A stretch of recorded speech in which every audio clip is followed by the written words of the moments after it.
check for your cabin air filter in your glove compartment. Take those out. And then you got little clips right here that pop out.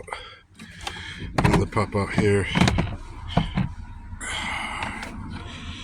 And then right there is your cabin air filter. So, see if we can kind of see it. All right, that's a little bit better lighting. But yeah, right there is my cabin filter. So, just gonna pop those clips out on the side right here.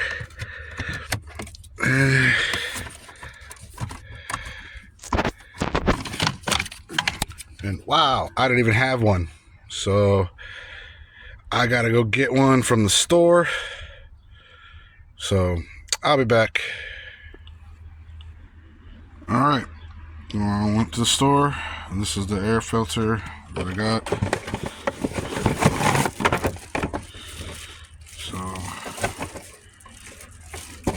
get that off, taken off, and we'll get that installed. All right, there's the cabin filter. Get that all pushed back.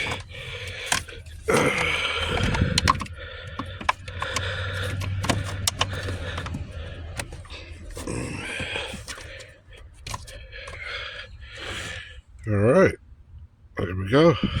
All said and done. All right, here's where I put back on the glove compartment.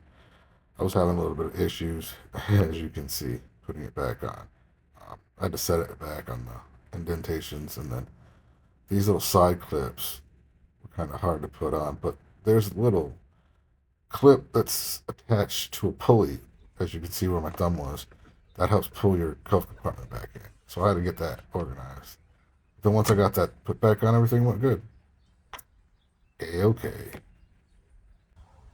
All right. Well, there you go. I didn't know that I didn't have that filter, so that was a shock to me to know that when I opened it up that I didn't have a filter.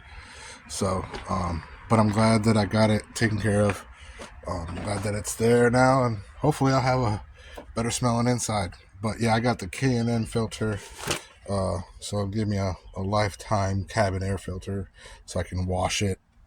So yeah, next time I need to wash it, it says 25,000 miles between cleanings. So on 25,000, I'll get to cleaning. I'll make a video of when I'm cleaning that. So, all right. Hit like, hit subscribe. Let me know down in the comments what you think. But until next time, you guys, have a great one.